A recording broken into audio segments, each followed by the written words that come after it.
Bharat, we are live.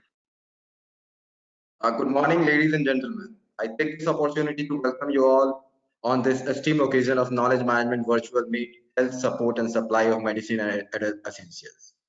I feel elated to welcome Sri Syam Rajak, Honorable Minister of Department of Industries, Government of Bihar, who has kindly consented to preside over the today's program as chief guest. He is admired by all for all his vision, commitment, courage, and farsightedness.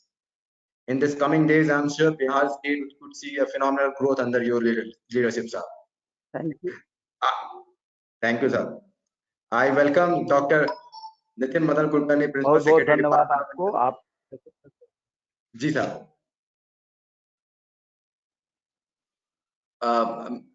Secretary Saab for Department of Health, Medical Development, Family Welfare, Government of Dhaka. We are honored to have you, sir. And by all your presence, the program becomes complete, sir. I welcome Sri C.V. Chakrabarti, Vice President, Amway India Enterprises, Sri Mukesh Sinha, Chairman, ASSOCHAM Jharkhand State AI Development Council, Sri Kunwar Bis Kishore Arora, who is Global Chief Operating Officer, APSAR Life Sciences, US, UK, and India, Sri Jansen Caster, Life Sciences Business Leader, Al Raisi Pharma Industries, Saudi Arab. I welcome all the delegates who have spared time out of this busy schedule to participate in this webinar. The impact of COVID-19 is now very visible in the country and the infection is spreading like bushfire. People across the country are being affected by this pandemic. Government of India and the state government are making all possible efforts to provide help to its people and making arrangement for the same. Due to vast population, still lots of effort is to be made not only by the government, the organization and individuals too. The lockdown has affected the society as a whole, and some of the vital essential supplies such as medicine and other essential supplies is facing some hindrances. The lack of well-functioning supply chain for essential medicine is often the cause of the poor availability. Transport and logistics system has been a vital coordinating point with all the sectors, and the smooth functioning of this sector is of utmost importance at this point of time. At this point of time, when we talk about medical supplies and other essentials, we correlate it with the corona, and it's the thing that is striking in our mind. But we need to keep in mind about the dialysis patient, cancer patient, heart patient, pregnant ladies, and the list continues. The other emergency service have also suffered during this lockdown, and we need to address those issues also. Supply chain completely relies on manpower and in the back and is the backbone of logistics. Of manpower from the system as mandated by the government has bring the entire supply chain movement to a halt. Before India underwent a mandatory lockdown and combined disturbance across the supply chain management is still visible in some part of the country. Gated societies among several cities have banned access for delivery agents. Work from home policies has simply impacted overall delivery percentage. ASSOCHAM, being a responsible chamber, recognizes this and is also working for the same. Keeping the vital issues in mind, ASSOCHAM has organized a knowledge management virtual meet on health, support, and supply of medicine and other essentials.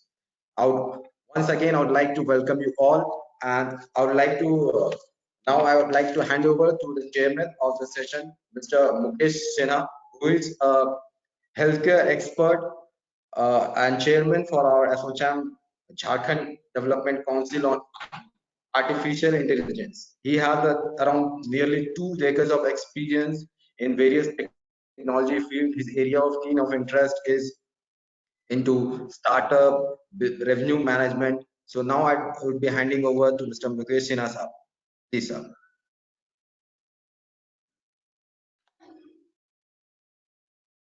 So, thank you, Bharat ji, and thank you very much, Sri Syam Rajak ji, Industry Minister, Government of Bihar, Dr.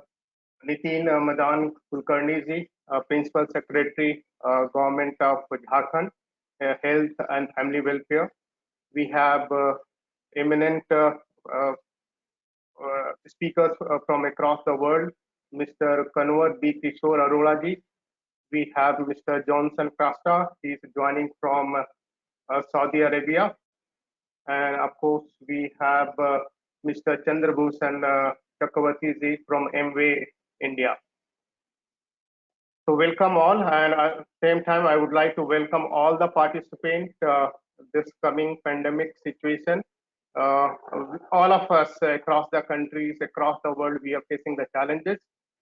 But in this session, the objective of this session is that we do understand what are the healthcare sector, particularly industries as well as healthcare service provider, as well as supply chain about the essentials and other things are facing these challenges. We know that we are facing a world pandemic, and from going forward, there would be the entire lifetime, if you can see, can be divided into three parts. Whenever we are going to discuss any activities or anything, like before Corona, that is BC, what was there before the Corona, what is going on during the current time, so BC, about current situation, and of course after the Corona. So all the activities are going to measure on these three platforms. We have seen that day before yesterday, our Honorable Prime Minister has told us how to face these challenges and self-reliance. And of course, one of the mantra he has given about talk about or advocate vocal about the local. But I don't know how this is going to be practically possible when we have a global situation. We are living in the global environment.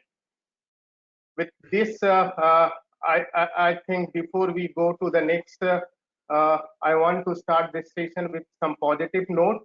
So may I request Mr. Rohit, can you share my PPT? I'll just share with one of the video, and we can show that how the peoples are changing, how the peoples are adapting as per the situation. So I'll just take 2 minutes about one of the videos, and then we move forward about the discussion.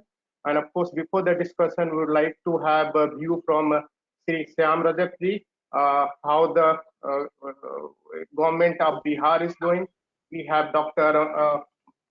Kulkarni, so we would like to know that how the government of Jharkhand is doing.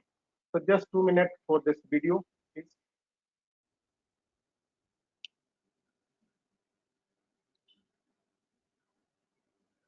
My screen is visible.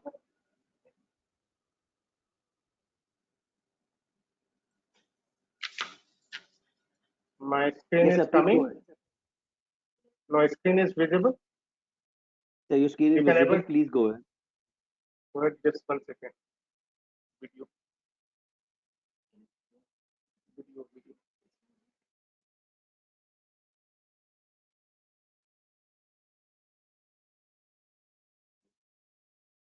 Just can you minimize, because I can't able to see my PPT. It is our face are coming here.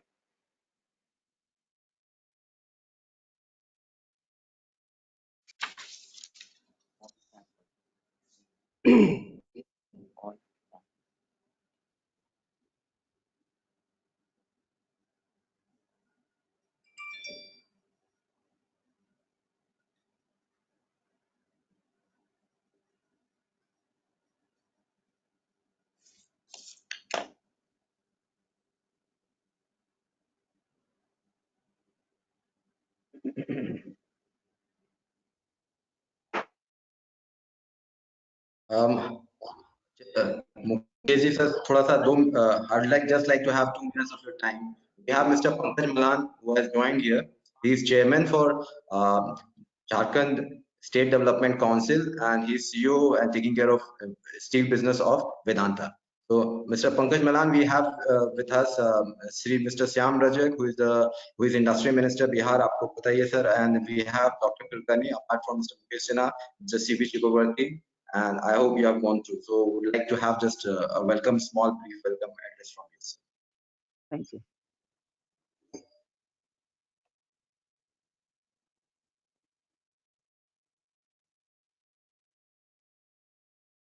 Pankaj Malan, sir, small, brief address from your side, sir, if you are there.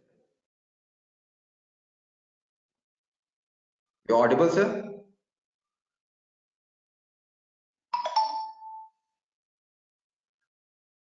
Mukesh sir आप continue कीजिए, फिर लगता है sir has some problem technical Yes. Error. Thanks, Bharat. Thanks, Bharat. You can There able are to see some the issues video. in the audio, and I'm not able to get through. Apologies for that.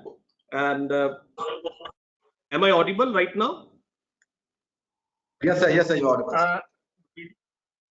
Video is going on. You able to Yeah, see the great. video? Thanks. All of Shri Shah Rajak ji, Honorable Yes. Minister, Government of Bihar, Shri Nitin Madan Kulkarni Sahab, Principal Secretary, Department of Health, Medical Education, Family Welfare.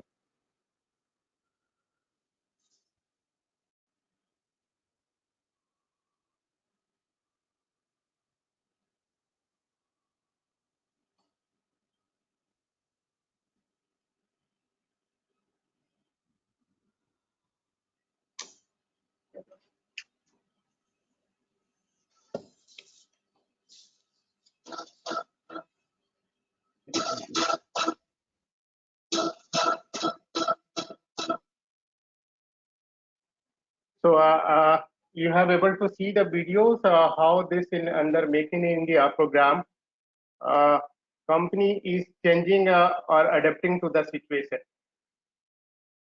right? So now with this, I would like to hand over to Mr. Chandra Sahab. Please over to you. Thank you, Mukesh ji. And Bharat, it's always a pleasure of being part of initiatives taken by you on behalf of ASSOCHAM. I'll first begin by thanking all the esteemed dignitaries who are gracing this occasion. Honorable Industry Minister Shyam Rajak ji, Government of Bihar, Dr. Nitin Kulkarni, Principal Secretary, Department of Health. He is also there. We have other eminent speakers, Mr. Johnson Crasta, Life Science Business Leader, Al Razi Pharma Industries, Saudi Arabia, Mr. Kamar Kishore Arora, Global Chief Officer, ABS Life Sciences, and of course my co-chair, Mukesh ji, a well-known figure in ASSOCHAM. Friends, I was just reflecting that if it wasn't for this COVID-19 pandemic, would it be possible to have such a varied panel from such multiple geographies spread across so many cities and countries coming together? So while webinar is not a new phenomenon, but the pace at which we are adapting the digital transformation, that is something completely new, and the magnitude at what it is happening is also amazing. So if nothing else, this pandemic has certainly shrunk distances and brought us all together. I'll share a little bit about myself. I represent Amway India Enterprises Private Limited, which is India's largest direct selling FMCG company and is a part of the Amway Corporation based out of Michigan, USA. This is the world's largest direct selling company with a presence in over 100 countries and a legacy of over 60 years.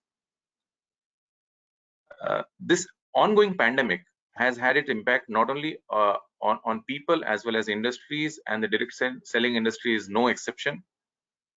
But being in the FMCG space with a product basket which includes varied products, right from dietary supplements to immunity building products to household products, personal hygiene products, it was of course on us to ensure meeting the demands of our direct sellers and consumers while being 100% compliant with the MHA guidelines on store operations and home delivery services.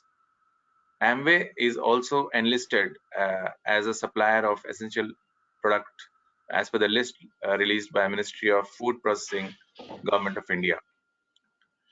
We all know that the COVID-19 virus threat will eventually diminish, but the world would certainly have changed forever.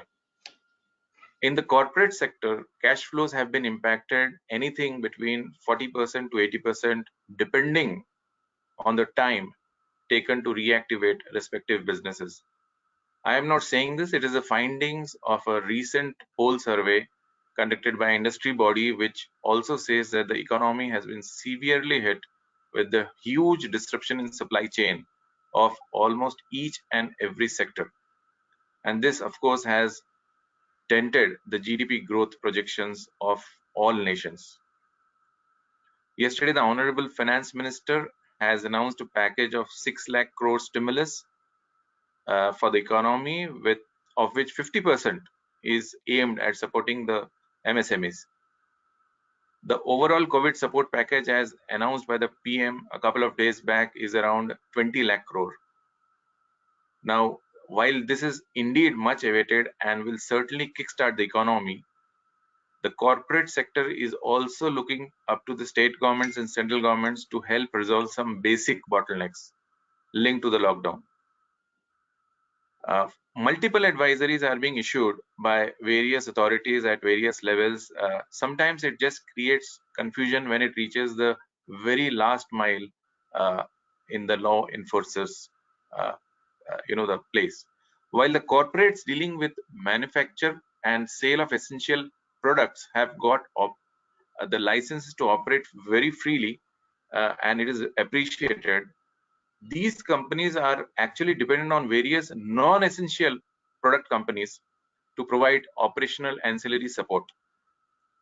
Here I'll quote my own example of an experience when a big warehouse of ours ran out of printer cartridge, and operations around invoice printing was stuck for a whole day at that point of time, just because printer cartridge was categorized as a non-essential product.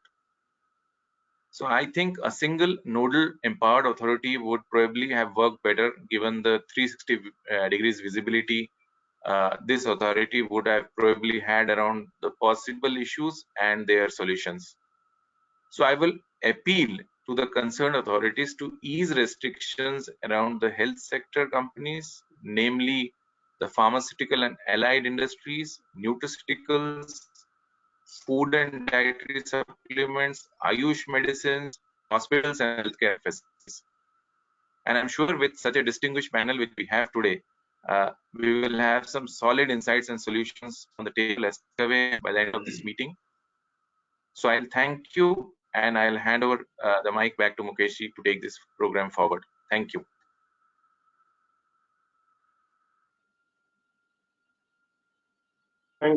Thank you very much, Chandra Sahab. Now may I request our chief guest, I think before we go to Shyam Rajak, Rohit, you are there, some voice. I think one more webinar voice is going on.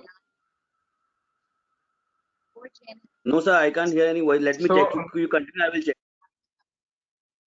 It's the video that's playing on your browser, maybe. Please close that. No, it's some other webinar going on at SHM headquarters, so it's interrupting. Sir, there no other webinar going on right now. Please continue, I will check parallelly. Okay. So may I request Industry Minister Sri Shyam Rajak ji to just throw some of your point about how government of Bihar is doing in COVID-19 situation. सबसे पहले तो मैं एसोकेम के संस्थापक और श्री मुकेश जी के प्रति बहुत आभार व्यक्त करता हूं। आज पूरा विश्व कोरोना के वायरस से कोविड-19 से संक्रमित है, पूरा चिंतित है, और इस चिंता में पूरे विश्व के लोग लगे हुए हैं कि इससे कैसे मुक्ति प्राप्त किया जाए। और हमारे देश के प्रधानमंत्री और इस राज्य के मुख्यमंत्री भी हर तरह की व्यवस्था करने का काम कर रहे हैं। और ऐसे समय में एसोकेम ने इस तरह का आयोजन किया और आप सब लोगों को भी इसमें सम्मिलित करने का काम किया है। हम तमाम लोग जो लोग इन लोग भागीदार हैं उनके प्रति भी आभार व्यक्त करना चाहते हैं। और मैं कहना चाहता हूं कि बिहार में, वैसे तो पूरे देश में है, लेकिन बिहार में ज्यादा संभावनाएं हैं। और हमने जो हमारी जो पॉलिसी है, इंडस्ट्रियल पॉलिसी, उस पॉलिसी के तहत हम लोगों ने हेल्थ केयर को प्रायोरिटी सेक्टर में रखा है। और प्रायोरिटी सेक्टर में हमने हेल्थ केयर को रखा है, और इसको हम लोग रजिस्ट्रेशन टैक्स हो या उसके जमीन के ट्रांसफर का टैक्स हो या जो बैंक से जो लोन लेते हैं उसका 10% इन्वर्समेंट हम करते हैं। उसी तरह से जो अन्य जो जीएसटी है उसका 80% हम इम्बर्स करते हैं। तो ये सारी चीजें, बिजली में भी हम 6% हम एनर्जी ड्यूटी का जो है उसको भी हम इम्बर्स करने का काम करते हैं। तो ये सारी चीजें हमने कही है। और हमारे यहाँ लोगों की जो संख्या है 12 करोड़ से ज्यादा हमारे लोग हैं, और कई तरह की यहाँ पर उसकी कमियां हैं हेल्थ केयर सेक्टर में। हम चाहेंगे कि हेल्थ केयर सेक्टर में लोग आए और हम हर तरह से सुविधा देने के लिए तैयार हैं, और आ करके वो यहाँ के लोगों को भी लाभ पहुंचाए और राष्ट्र की भी उन्नति में अपनी भागीदारी हो। और बिहार में हर तरह की संभावनाएं हैं, और खास करके हेल्थ केयर में, चाहे वो सुपर स्पेशलिटी हॉस्पिटल का मामला हो, चाहे वो हमारा वर्ल्ड बैंक ये मानव ये आपको आधुनिक ट्रामा सेंटर का मामला हो, हमारा ये सारे चीजों में हमने प्रायोरिटी बनाया है। और इस प्रायोरिटी में आप सब लोग लोगों से कहें, आप लोगों से भी हम कहना चाहेंगे कि इसमें बिहार में आप आए और भागीदार करें, ताकि आज तो एक कोविड-19 का मामला है, लेकिन और भी कई तरह की बीमारियां हैं, कुपोषण के शिकार हैं। इन सब चीजों पर हमारे मुख्यमंत्री जी ने काफी काम किया है और हर तरह की सुविधा हॉस्पिटलिटी को, हेल्थ केयर को देने के लिए विचार किया है। और भी अगर आप चाहेंगे इस पर हम लोग चर्चा करेंगे और इन चीजों को हम लोग सहयोग करने का काम करेंगे। इसलिए एक अच्छी पहल की गई है, और इस पहल के माध्यम से आप बिहार को अपना प्राथमिकता चुनिए।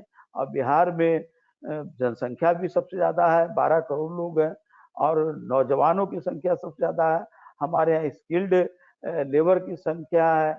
फिर आपके पास रॉ मटेरियल जो है, खास करके अन्य फूड प्रोसेसिंग के मामले में, लेकिन हेल्थ केयर के मामले में जो और भी चीजें की जो जरूरत है वो चीजें हैं। यहाँ बहुत कम हॉस्पिटल है, और अगर हॉस्पिटल हो जाता है सुपर स्पेशलिटी ट्रामा सेंटर जिनकी आवश्यकता है, हमारे यहाँ इन चीजों को अगर लोगों की भागीदारी हो तो निश्चित रूप से बिहार का विकास भी होगा।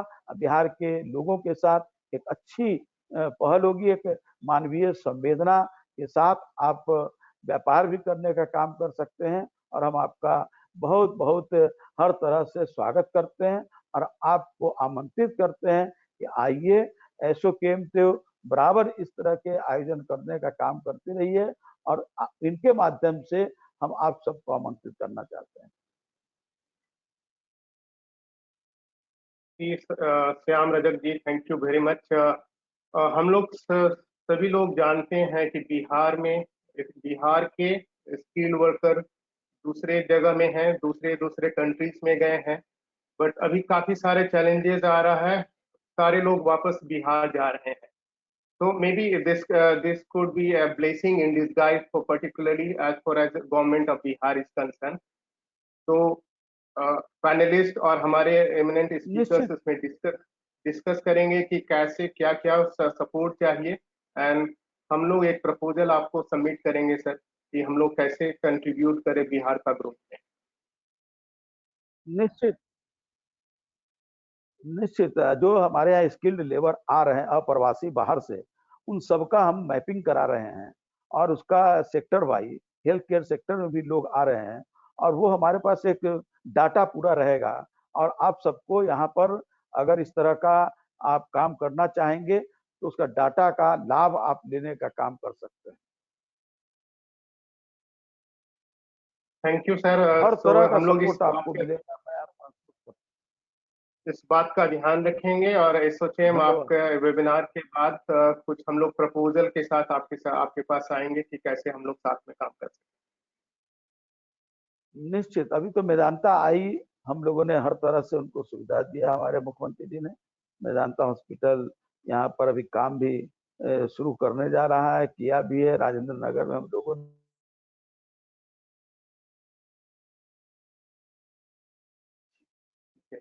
Sir, with this, if anything extra, then I जमीन भी request. दिया है, वो बिल्डिंग भी बनी है, और हर तरह से सहयोग किया। हम चाहेंगे कि और भी ज्यादा, एक मेदांता से ही नहीं होगा, और भी ज्यादा।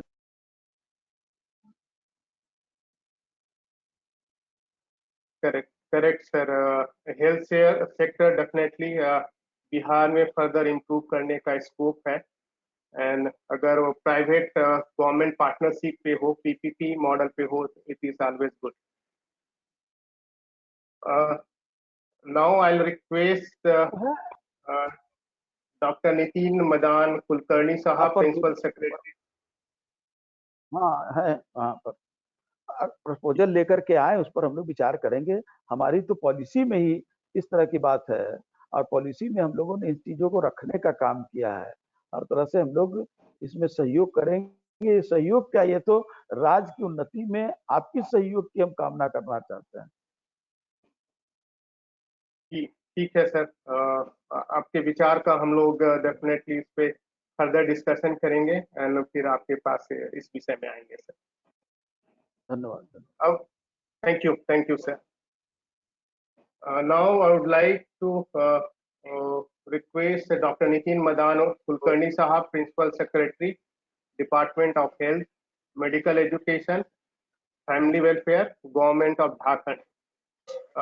I think he is the right person, particularly we are facing the health pandemic.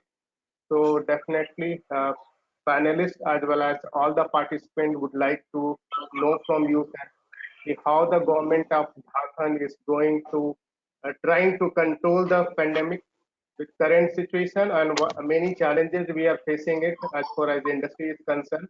What are the governments are looking forward in terms of support? Over to Dr. Nitin Madan Kulkarni Sahab. Thank you, Mukesh ji.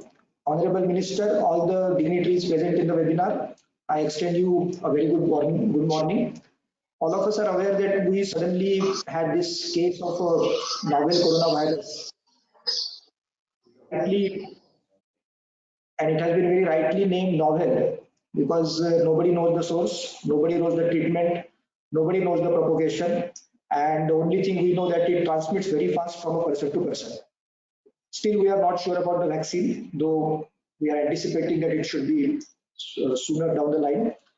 So the only way to stop the present transmission is to avoid person-to-person contact.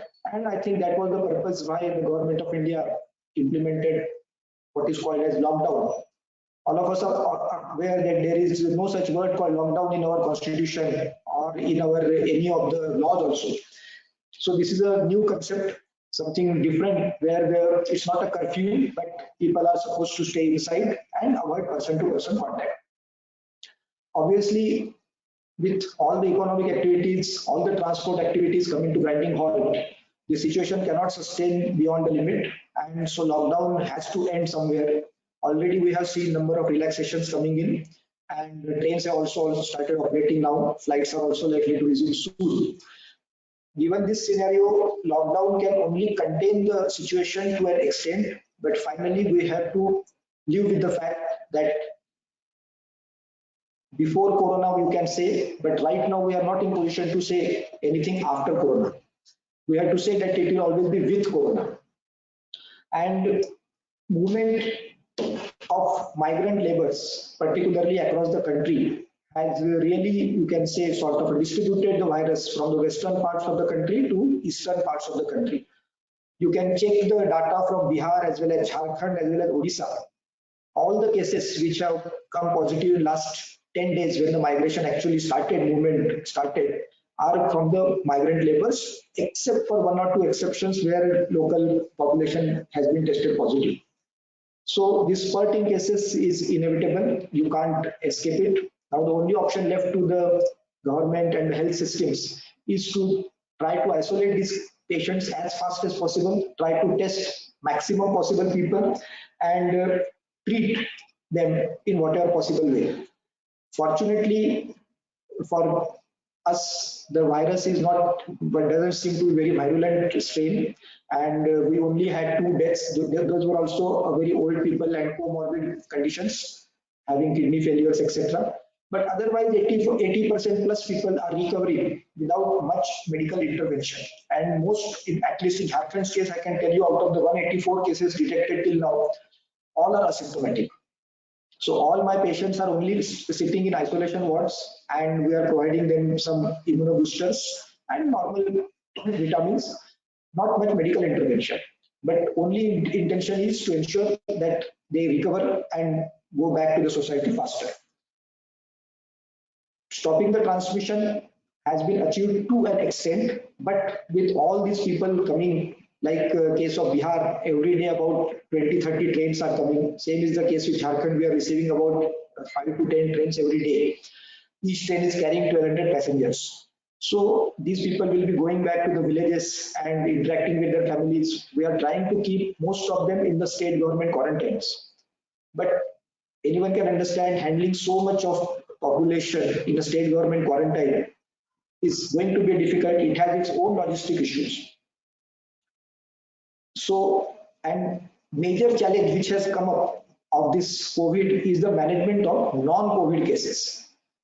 We are expecting and we are anticipating that people are suffering from COVID. That means nobody is having heart attacks, nobody is suffering any acute conditions, acute health conditions which they normally suffer. But that is not the case. People are still having these acute conditions. Deliveries have to be conducted, and if we are not able to provide medical services, people are going to suffer.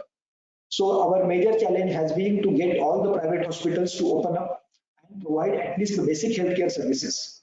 We are trying to still open up all the private clinics and private nursing homes so that the load on the government systems goes down. And as I already said, most of our patients are asymptomatic, so there is no direct load on the medical systems per se. But our medical staff is definitely scared to handle these additional COVID patients. As we all yesterday also we had a case where the delivery was conducted in emergency, and now all the doctors and staff have to be sent to the quarantine. One must understand that on 17th maybe the lockdown is changing, town is changing, but virus remains.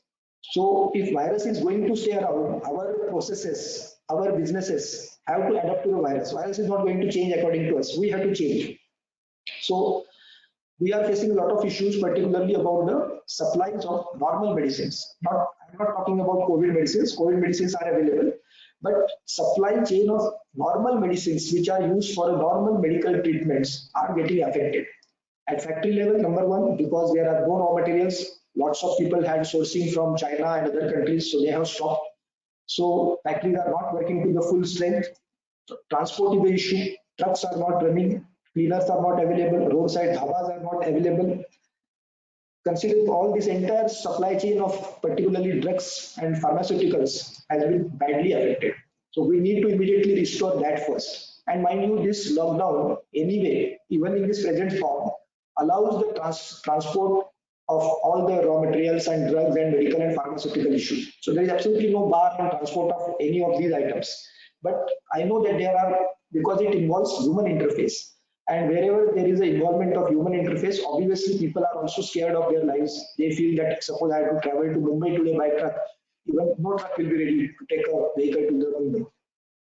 So we need to work out how this crisis can be sorted out at the earliest so that our drugs supplies goes on very quickly.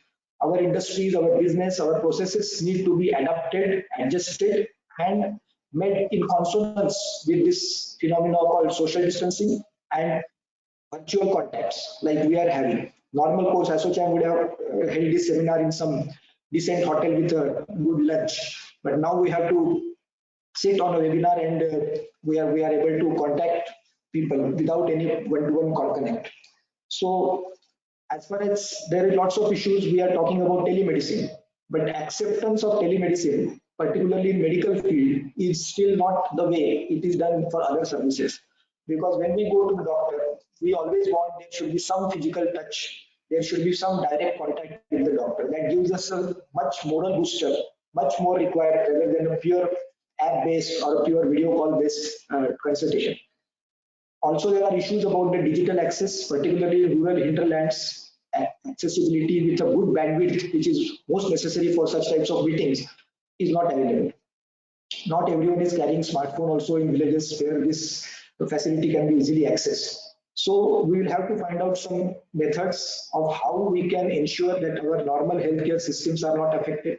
As Minister Saab has rightly pointed out, there is a very strong case for lots of new investments coming in, particularly hospital sector, obviously, But more important than that, pharmaceutical industries.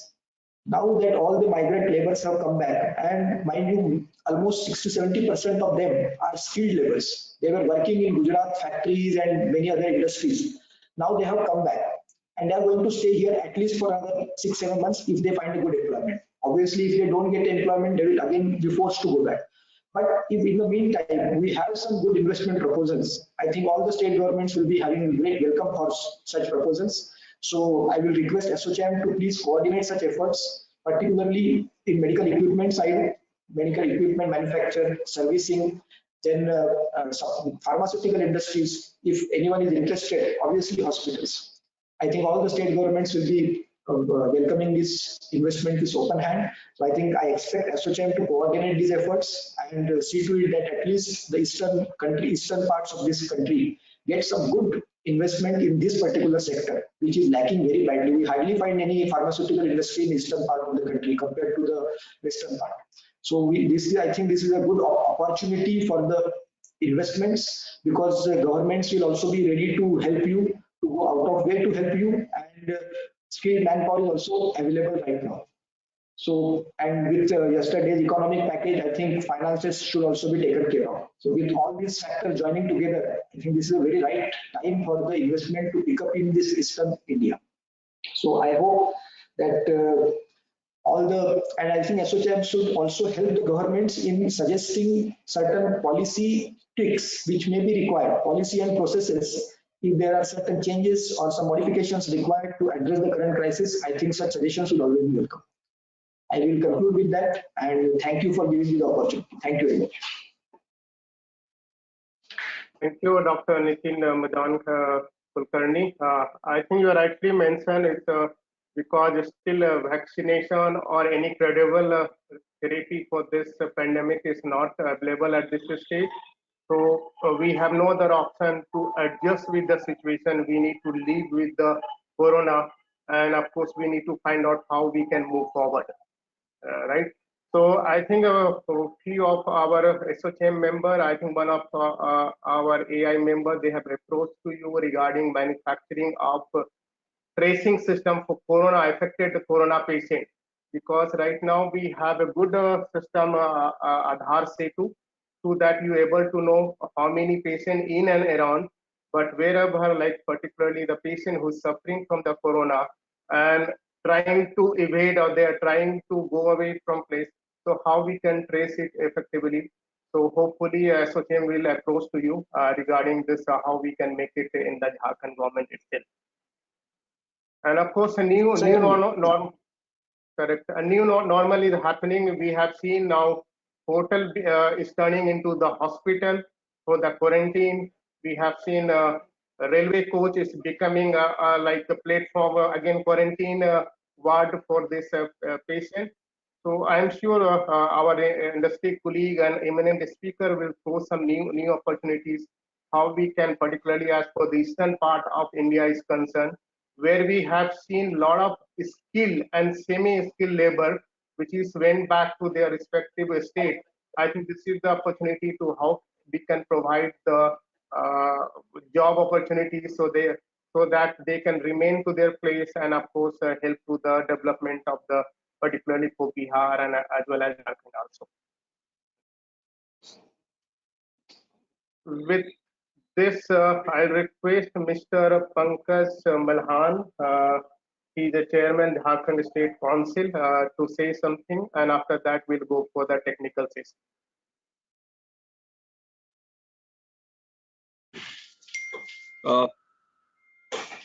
Thank you, Mukesh ji. Shri Shyam Rajak ji, Honorable Minister of Industry, Government of Bihar. Shri Nitin Madan Kulkarni Sahab, Principal Secretary, Department of Health, Medical Education and Family Welfare, Government of Jharkhand, and other dignitaries. I think a lot has been said in terms of what has our country and other parts of the world been going through. And we all know that this entire world is impacted with COVID-19. And there is no hard and fast rule in terms of cure. Like Kulkarni Sahab also just now said, and the best possible thing was lockdown, and lockdown was never existing in the dictionary before, and it was implemented to save the contiguous spread of this virus. And in our country, I think a lot have been done, and a proactive measure which has been taken has helped the country to control the spread of this virus to a great size. And I must compliment the efforts of government of Jharkhand as well as government of Bihar. When I really look back into the statistics of these two states, I think a lot of work has gone into the actual ground, and the results are really in front of us. With just 2 deaths in Jharkhand, and the recovery rates hovering around over 50%, I think that's one of the best possible performing states in the country. And so was the case with government of Bihar, where proactive measures being taken to a level which is really, really commendable.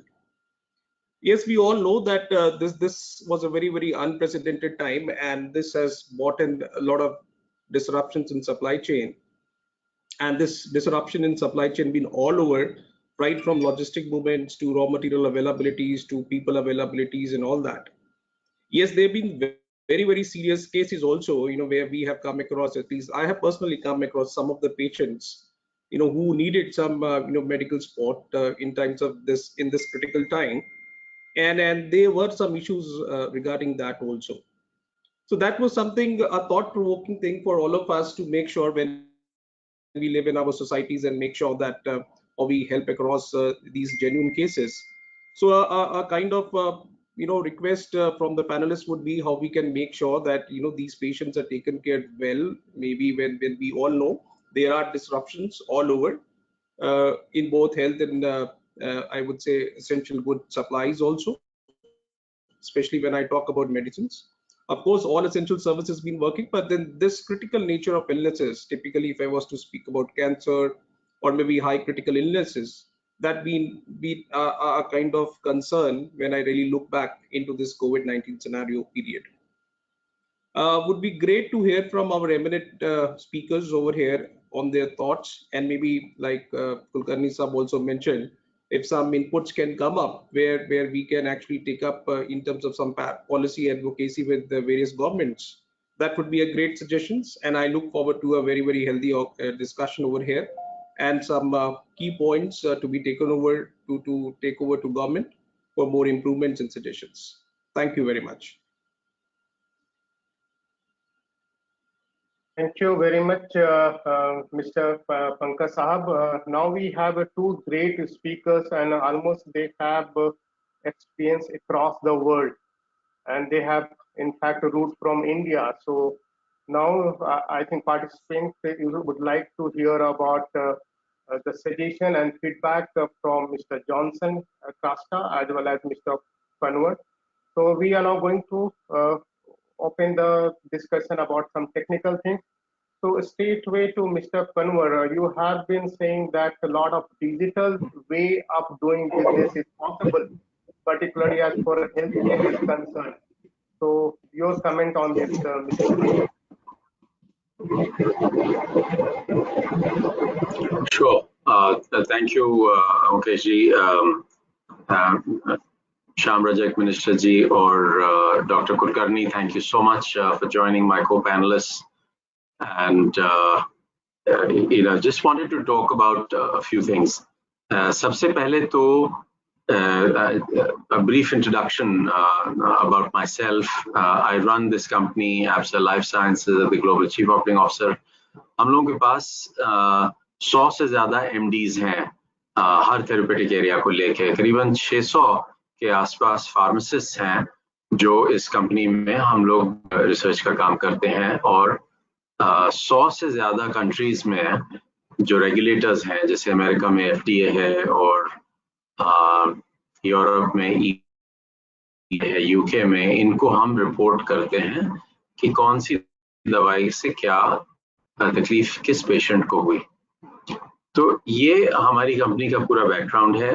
इस पूरे health care life sciences space में हमारा काफी 10 साल से ज्यादा का experience है. तो जो हमारी स्पेसिफिक रिकमेंडेशंस हैं, एक तो कोविड-19 को लेके हम लोगों ने ग्लोबल रिसर्च पेपर तैयार किया है, और वो मैंने कल या परसों राहुल को भेजा है. तो वो आप सब लोगों को वो सर्टिफाइड करेंगे. वो ग्लोबल लेवल पे ये कोविड-19 पे पेपर तैयार किया गया है और इसमें हर तरीके का प्रिकॉशन, हर तरीके की जो संभावना ट्रीटमेंट की जो तरीके यूज किए जा रहे हैं और जो आगे ट्रीटमेंट्स पे काम हो रहा है और जो वैक्सीन्स पे काम हो रहा है उस पे वो पूरा डॉक्यूमेंटेशन है। आई वुड रेकमेंड कि गवर्नमेंट इसको देखे और स्टेट्स भी इसको देखें। इसमें कुछ चीजें ऐसी हैं जिससे हमें फायदा हो सकता है, तो आप सब लोगों के लिए वो डॉक्यूमेंट अवेलेबल होगा। स्पेसिफिक टू द स्टेट्स जो हमारी रिकमेंडेशन और सजेशन है कि जो क्लिनिक्स सेटअप किए हैं जिन स्टेट्स ने और जो स्टेट सेटअप कर रहे हैं क्लिनिक्स, उनमें मॉडर्न मेडिसिन तो होती ही है, लेकिन उसमें आयुष का भी एक रोल होना चाहिए और ये इंटीग्रेटेड क्लिनिक्स से फायदा होगा। These clinics should be set up under a PPP model. आज तक, we've got clinics which are set up under the government or by private. The recommendation we are giving is that it should be set up under PPP. The second and an important area is the electronic medical record. हम कितने भी ये clinics बना लें, लेकिन अगर वो हम information capture नहीं करेंगे through an electronic medical record of that patient और पेशेंट की हिस्ट्री हमारे पास इलेक्ट्रॉनिकली या हमारे डॉक्टर्स के पास या हॉस्पिटल्स के पास वो इलेक्ट्रॉनिकली अवेलेबल नहीं होगी, तो उससे फायदा नहीं होगा in trying to improve the health of the community. So electronic medical record और वहां से जो भी प्रिस्क्रिप्शन डॉक्टर लिखे वो ई प्रिस्क्रिप्शन होना चाहिए और वो प्रिस्क्रिप्शन सीधे आपकी फार्मेसी को डायरेक्टली चला जाता है। जो रिफरल अपने जो जीपीज देते हैं, जनरल फिजिशियन देते हैं टू अ स्पेशलिस्ट, वो ही रिफरल होना चाहिए, या अगर किसी हॉस्पिटल को रिफर करते हैं तो वो भी एक ई रेफरल होना चाहिए, so that there is an electronic trace of the diagnosis of the information etcetera. जो डायग्नोस्टिक्स हैं, जो भी ब्लड टेस्ट होते हैं लोगों के, जो एक्सरेज होते हैं, एमआरआई होता है, ईसीजी होता है एटसेट्रा, उसकी भी एक रिपोजिटरी क्रिएट होनी चाहिए सो दैट उस इंडिविजुअल की एक डेटा बैंक क्रिएट हो जाएगी for the electronic medical record. और इसके साथ अगर खुदा ना खास्ता किसी को हॉस्पिटल में एडमिट होना पड़े तो जो भी उसकी एडमिट होना चाहिए तो वो भी इलेक्ट्रॉनिक होता है और उसका डिस्चार्ज भी इलेक्ट्रॉनिक होता है और उसकी जो फाइनल डिस्चार्ज समरी में जो डॉक्यूमेंटेशन होती है वो इलेक्ट्रॉनिक बन सकती है। हमने सेक्रेटरी साहब से सुना कि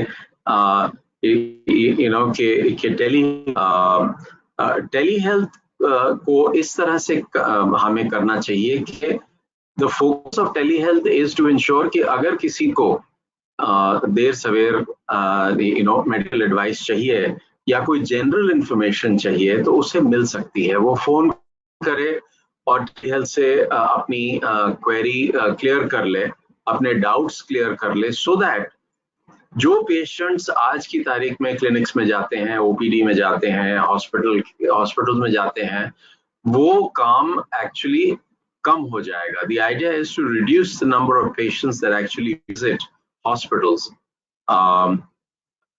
The other most important area is remote patient monitoring. इसकी भी सारी टेक्नोलॉजीज अवेलेबल हैं, लोगों को आप घर में उनकी मॉनिटर कर सकते हैं, उनकी स्वास्थ्य को मॉनिटर कर सकते हैं, उसके टूल्स, टेक्नोलॉजी सब कुछ अवेलेबल है आज की तारीख में।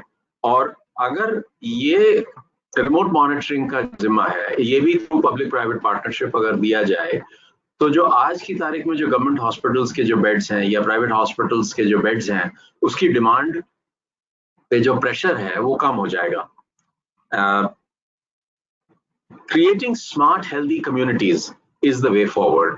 जब हमारे पास ये सारा डेटा होगा, इलेक्ट्रॉनिक डेटा होगा, इससे हम एक पॉपुलेशन हेल्थ इंडेक्स क्रिएट कर पाएंगे एट द डिस्ट्रिक्ट लेवल। वो बहुत जरूरी है टू अंडरस्टैंड कि किस डिस्ट्रिक्ट में क्या तकलीफ है, और through big data we should be able to not only understand जो पॉपुलेशन हेल्थ इंडेक्स है, बट उस पॉपुलेशन की इम्यूनिटी लेवल कितनी है। आज की तारीख में एक कोविड-19 आया है, कल दूसरा आएगा, कल तीसरा वायरस आएगा, जब तक हमारा खुद का स्वास्थ्य इंप्रूव नहीं करेगा, और थैंकफुली हमारे पास हर तरीके की सुविधा है थ्रू आयुष, और हम लोग इतनी सारी चीजें हिंदुस्तानी बिलीव करते हैं कि हम कम्युनिटी की स्वास्थ्य को इम्प्रूव कर सकते हैं, हमें खाली उसको मॉनिटर करना होता है और गाइडेंस देनी होती है। तो ये तो हमारी रिकमेंडेशन थी एट द स्टेट लेवल।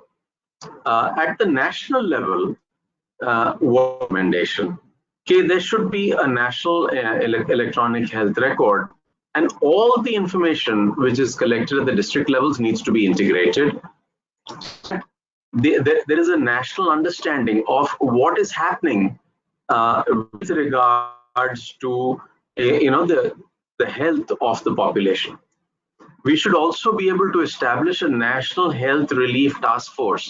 हमारे पास इतनी सारी टास्क फोर्स क्रिएट होती हैं, बट कल को तकलीफ जब होती है तो हमारे पास नेशनल रिलीफ टास्क फोर्स का जो एक तरीका है वो गवर्नमेंट को, सेंट्रल गवर्नमेंट को बनाना चाहिए, सो दैट किसी डिस्ट्रिक्ट में तकलीफ आ गई, भूकंप आ गया, उस समय नेशनल हेल्थ जो रिलीफ टास्क फोर्स है वो in addition to problems that we are faced with COVID-19 and others can be dealt with.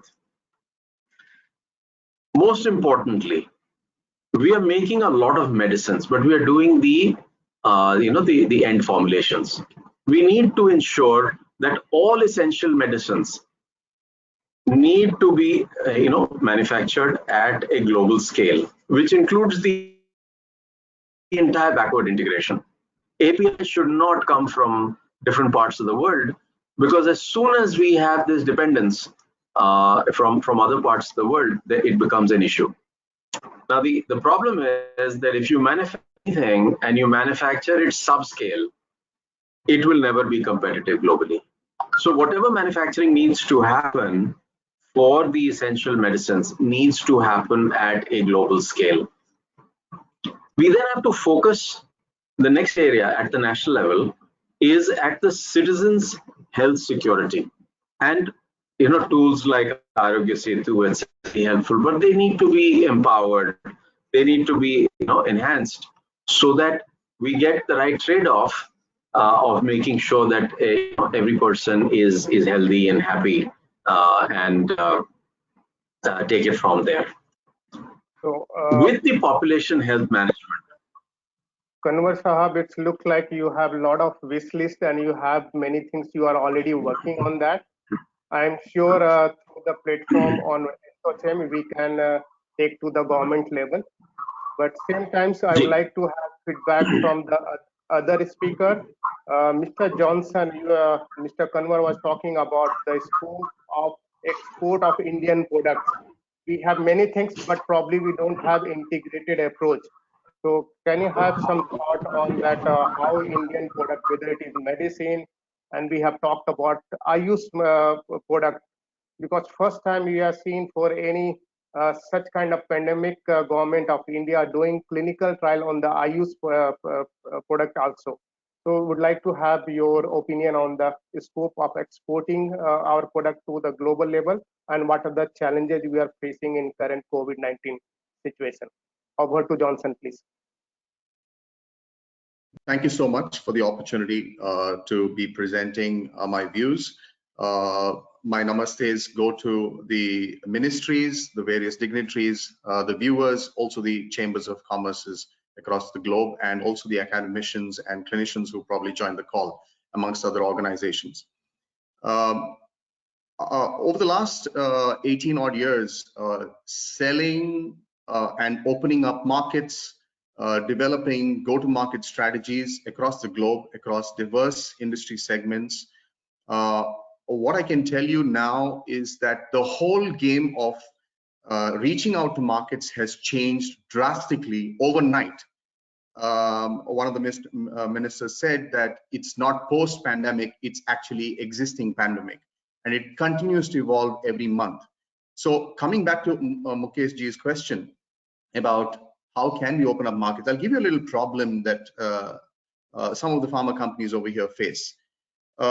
we have existing contracts with our regular clients. These could be ministries of health across within the country, outside the country through maybe sub-agents or distributors, or it could be through direct channels as well. And though there is a demand in form of a PO, a purchase order, and though the money may have been released by the potential customer or the existing customer, the other countries where this product needs to be released from, the Food and Drug authorities can't give the necessary permissions to allow for this export to happen. Why is this happening? Is purely because they are unable to anticipate what will be the domestic internal demand for the same products, the same pharma goods or the medical supplies in this scenario. So there raises a question for the legal teams who are working on contracts, who obviously have force majeure clauses, right?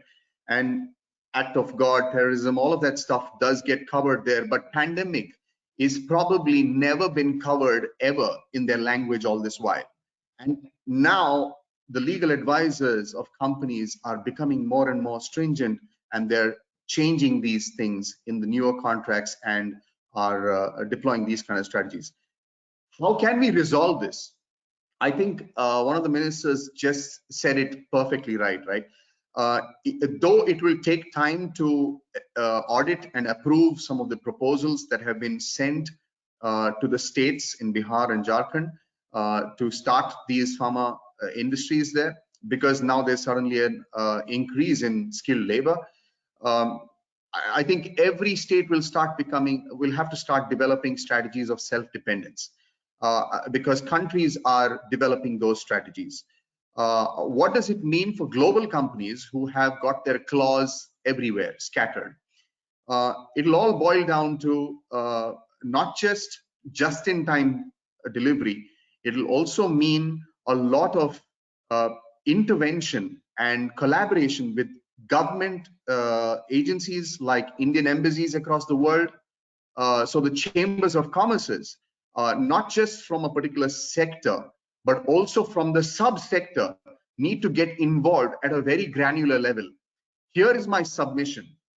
My exposure to some of the Indian embassies across the world tell me that we do not have enough granular level experts sitting based inside those offices, and that's why they are unable to align to the industry's demand and the supply chain issues to bring a perfect solution. I hope I've answered your question, Mukesh. So you are saying it required lot of coordinated efforts, and it is not only just national direction, it has to be international, then national, then state level, and probably it integrated with the local administration for seamless flow of at least particularly this all essential medicines and healthcare system is concerned. Yes. I think we have Mr. Chandra Sahab. They are dealing with many products like particularly Ayush medicine and nutritional product. So would like to know, understand that how these things are helping in mass, and if you have the product, is it you are able to pass on this product to the end customer, or are you facing any challenges or any recommendation from your side? Sure, Mukeshji. Thanks for the question. And so I had alluded to some of the issues which all companies, not only Amway, are facing when it comes to the supply chain.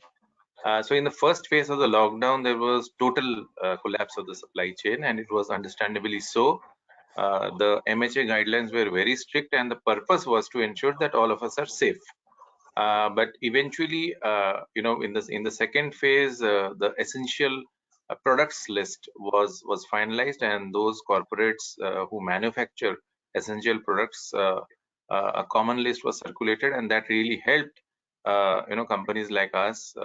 So for if I take our manufacturing facility, it was not shut even for a day. To that extent, we got good cooperation from the government of Tamil Nadu as well as the central government. But the issue is with multiple advisories being given. So for example, there is a advisory given by the Ministry of Corporate Affairs. There is a MHA guidelines which goes on.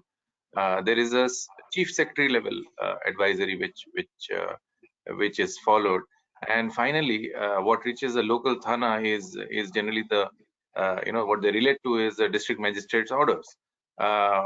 So with all this advisories, probably there is in some places there is still a state of confusion.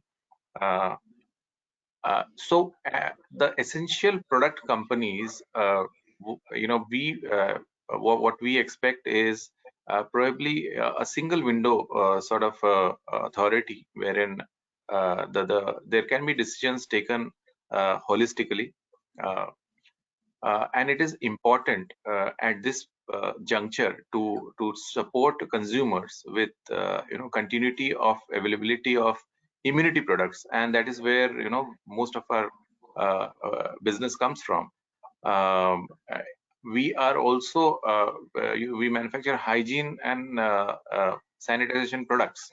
So for example, we took a call in 15 days to add in our portfolio a hand sanitizer product which was not existent before the COVID outcome.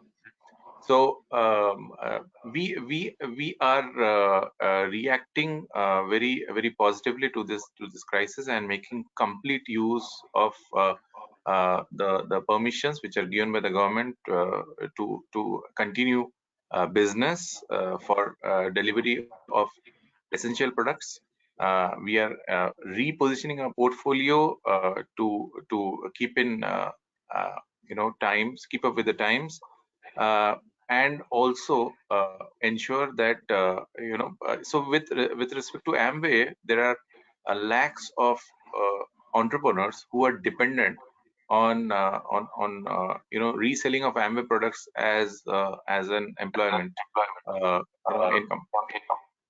So that is another thing which we which makes us more passionate to ensure that we ensure business continuity at all costs.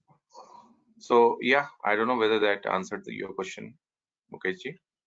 Yes, I think yes, you rightly mentioned coordination between the local authority up to the district level, and what is information coming from the state level, and then state what is getting from the national level. So one way is about coordination among the governments, and I feel same time, do you not think that as a private sector, particularly when we talk about chambers of commerce, we have many chambers of commerce like SOCHM, FICCI, PhD. If we can, both sectors can have joined together, so that because business chamber will be able to tell the exact practical situation what they are getting it. All of us, we know that we need to bring economy on the track, but it is required both way, government as well as private. So I think we have, Johnson has already talked about many places as well as Converse Sahab, the PPP model would be better. So just example, passing effective information, what should be the role of the Chamber of Commerce? And if you are Bharatji or somebody is there from SOCHM, how they can help us also to pass this government decision to all the members, because put together most of the organization have either membership of one Chamber of Commerce or others, so that there should be effective coordination between government and private businessmen. Any opinion, Mr. Johnson, you would like to comment on that?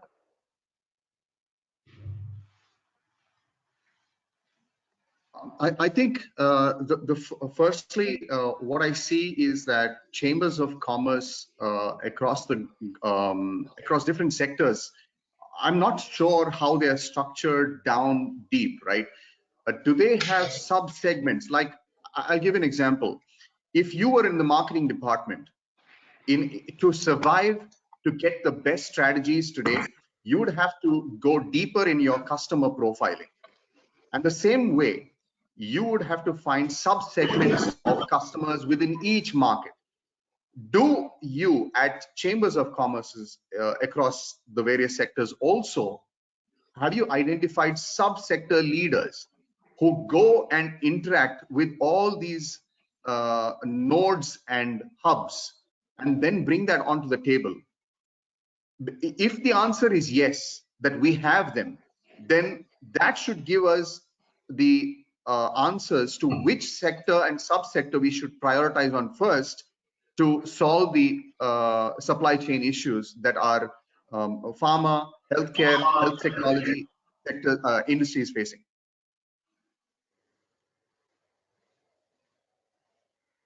As per my knowledge, I think SOCHM is quite active, and they have sub-sector, like they have a association for MSME. They have different sector-wise organization is also there. So, do they have the sub-segments under them? Bharatji on the phone call, but Bharatji, you are able to listen to us? Yeah, definitely, sir. So I know about SOCHM, they have many subsector. I don't know about the other organization, because passing this information, just example, just Honorable Prime Minister Mr. Modi has announced day before yesterday big package. So I don't know how it is going to help the end customer unless until they don't know processes and understanding where to approach and how they can take this advantage of economy package.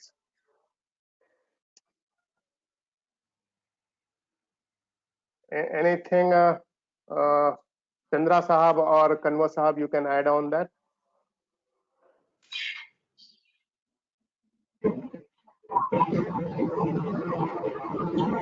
So I think the question is how do we ensure dissemination of information so that the individual users, people in the industry, whether it is small to medium or medium or large industry, get the information.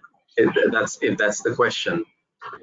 I think the onus of dissemination information has to happen at a national level, and we need to make sure that not just at the national level, but the same should get relayed at the states levels as well, so that people get to know about the programs that the government is carrying out at the central level as well as at the state level. That's something that I would and communication is a constant activity. If you communicate once, there is no guarantee that people would have understood. So we've got to continuously communicate, and we've seen that. Messaging is a very important part. I think government's doing a fairly good job with the messaging around the world. I think we've also seen messaging in India has actually improved a lot from the central governments as well as from the state governments. The idea is how much is it getting understood at the grassroots level, and therefore we need to continue to drive the communication and keep increasing that initiative. I think you raise a very important point about communication. The challenge I see across export markets is when information is inseminated through embassies or the chambers of commerce in another country, we often find language barriers because there are different languages spoken. I mean, even in India, we speak too many languages, though the information is communicated through English there. It doesn't get deep rooted in the foreign partner. And the foreign partner could be domestic, international, or maybe the local chambers of commerce and the merchants association. Because of which there are lots of new barriers that come in the whole supply chain and making it harder for us Indians to either export or import.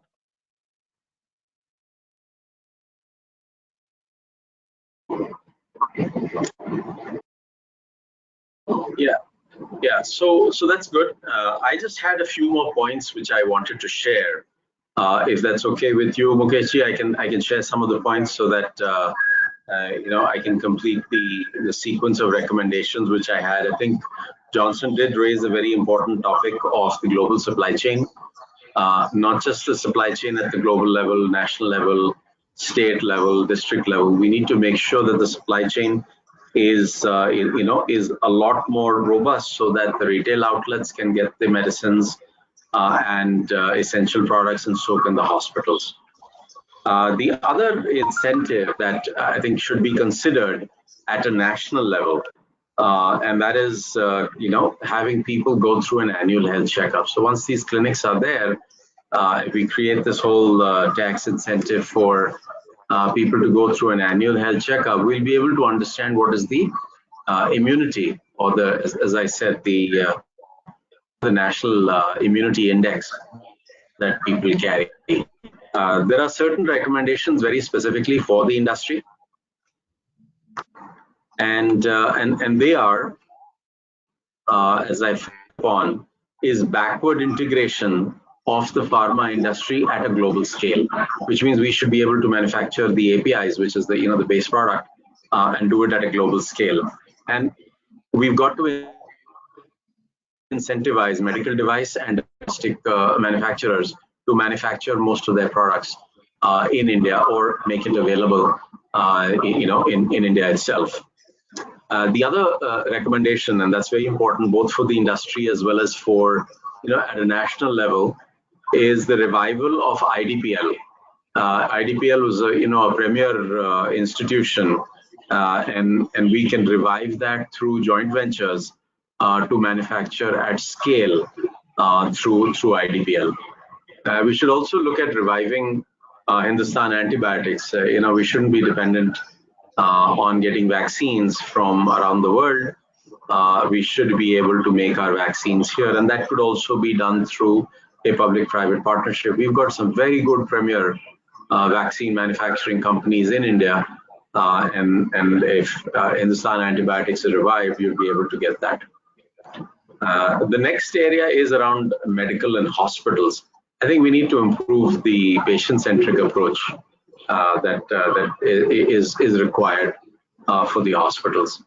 And we've got to increase the knowledge that the medical fraternity has. So physician to physician, doctor to doctor learning programs need to keep enhancing, because there are lots of pockets of specialized knowledge that exist in the country. But is every doctor having the same skill level as compared to some of the senior doctors? The answer is no. But through an electronic information sharing mechanism, through better learning and development programs within the medical fraternity, I think we can make specialist knowledge available to the common man in every village. And that can be done through these knowledge portals, as well as through telehealth. And specialists can actually deliver information directly through a combination of these two. Because at the end of the day, unless the masses get the benefit of our specialist knowledge, we will never be able to improve the health of the country. And if we don't improve the health of the country, we will be able to improve the productivity that we expect from the country. And this is true for all countries around the world. So here was some of my food for thought, for the government as well as for the folks at ASSOCHAM. So how do we make this better for every citizen? Because citizen health is of prime importance. And we've got to start thinking about smart communities, as I started by saying. Healthy, smart communities. Correct. I think ASSOCHAM is going to, after the end of the session in coming week, they are going to submit the recommendation, particularly the government of Jharkhand and Bihar.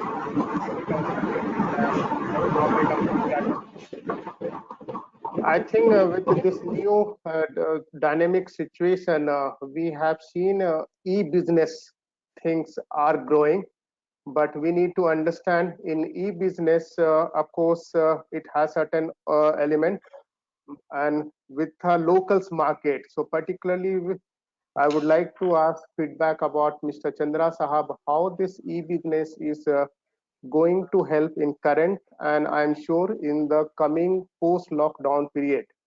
Because we have never imagined that even your alcohol can be delivered to your home. Already Maharashtra government has announced through this e-business. This is the way forward. So over to Chandra Sahab.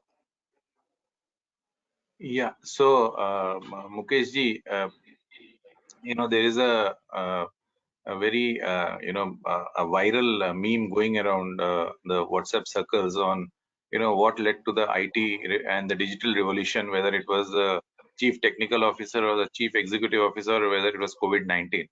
So that was on a lighter note, actually. So yeah, we just to give you a perspective, Amway India started operations in 1998 in the country. And we had e-commerce as early as that. We started with a home delivery system. Eventually, it was Amazon and Flipkart which showed India what the true potential of e-commerce is. And pre-COVID, we had 40% of our business coming from digital sales, and now, of course, it is 100%. So that is how so we had an advantage of already having an infrastructure in place. So the moment we were categorized as an essential products company, we could easily scale up our operations to ensure we are in compliance with the MHA guidelines on zero contact deliveries.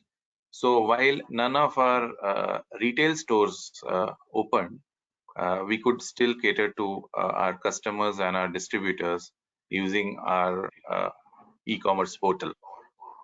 So yeah, that is, I think, the future for not only for Amway, but it holds largely true for other companies also. It's a wake-up call for those companies who had ignored the e-commerce industry and the home delivery system. We are now we are revamping our website also to ensure that we can cater to the large plethora of customers who have registered with us, and we are able to handle that load. So yeah, that was a critical way in which we ensured continuity of business. There are few supply chain issues when it comes to transport of goods from one state to another state. Other than that, we have really been able to work seamlessly in this COVID times also. Yeah, Mukesh ji. Okay. So yes, we see it's a great opportunities, and particularly we are hearing about the new player is coming, like Reliance, because we know definitely e-commerce has their own advantage, but same time we have in this challenging time we have seen that when you get the groceries, you get the vegetable, your next door shop was more playing the major role. So we need to have a fine balance. It is not just e-commerce. We need to ensure our next door shop should also thrive. Then only we can have a complete India picture. Otherwise, we have seen the challenges in developed countries like US, Europe. People are in the queue in the biggest shop, and they are not able to get the stock on time. In fact, a lot of contamination is happening because too much access to one super mall and many other challenges there. So probably a little bit integration along with this e-commerce, helping the local neighborhood shop would be also helpful. So I think we need to look forward that how that can be possible. Reliance is talking about a lot. They are going to integrate this local shops also, but we need to see the future. with this note, I would like to ask with Mr. Johnson, is there is a new way of business, particularly as for the leadership is concerned, how they are going to evolve? Because it's no longer it is like traditional way of doing the business. So what is your opinion in current lockdown and a post lockdown, which is not going to be just few months, probably a few years? So how this new leadership role is going to change, and what are the challenges and opportunities? Sure. If I may ask the IT manager to allow me to present, I'd like to answer your question, Mukesh, with a very simple slide, which helps and focus on the very granular levels rather than me just talking.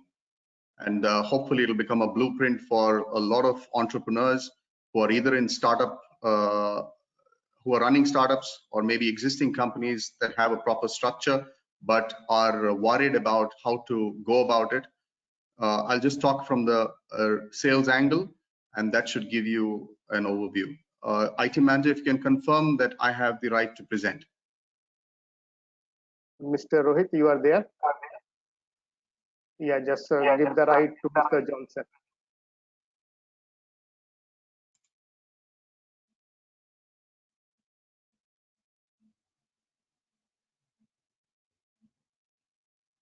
Rohit ji?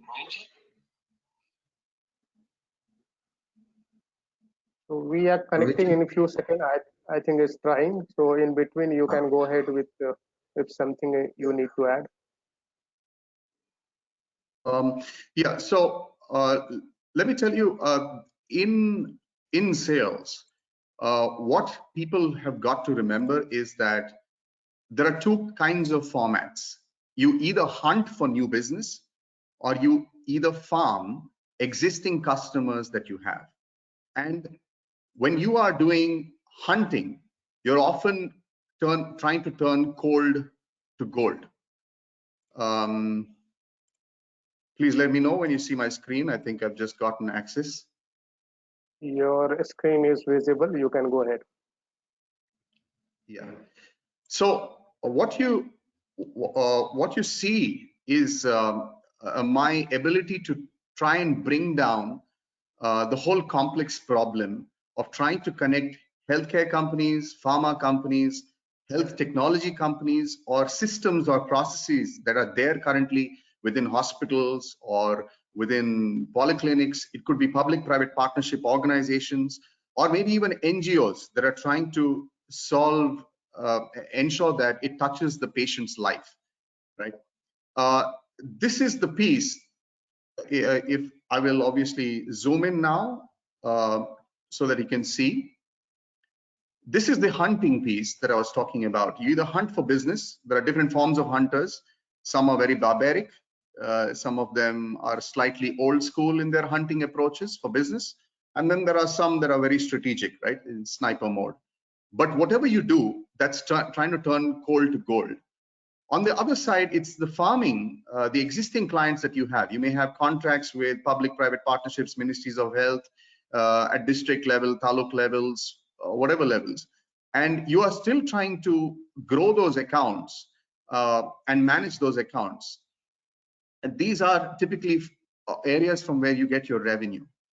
And what you end up doing as while running a company is you try to divide your team's focus in either inside sales activities, and you probably do field sales activities. Some of them have advanced to hiring resources in hybrid sales because certain skill sets that are required are very unique to this role. I'll go to the other side on the right section of this whole big problem and how entrepreneurs are trying to resolve this. Some of them are already advanced, they're already there. I was earlier talking in response to Mr. Kunwar's points about how marketing departments need to get more deeper with their customer segmentation and profiling. If this is not done, you will never get your pyramid right to understand and align who is your most priority patient, who is your most priority doctor who needs to be educated first, who is your most priority department to be educated first that can make maximum impact. And the same thing, when done, will give you the best profile about their behavioral and the consumer behavior or the organization behavior, and then develop your right strategies. Obviously, inside sales is broken down to many aspects. I mean, there's market research. Some of the companies have actually started realizing that they cannot anymore afford the high-paying field sales reps that they once used to have on board, purely because COVID-19 now does not allow them to travel borders, does not nationally as well as internationally. And even if they did allow them through special permissions, the deal sizes are becoming extremely smaller because there is not probably enough demand on the end consumer side. And this is resulting in a lot of entrepreneurs adopting what is called as hybrid sales model, which is where the field rep has now come one step back to actually perform certain inside sales duties as well as the field sales duties. I must, pin down certain problems that are related with this and how this is matter. You all would be facing aging debtors right now, currently. I'm sure there are loads of entrepreneurs, everybody agrees, your customers aren't paying you enough, so you're running short of money to run your own company. It's everywhere.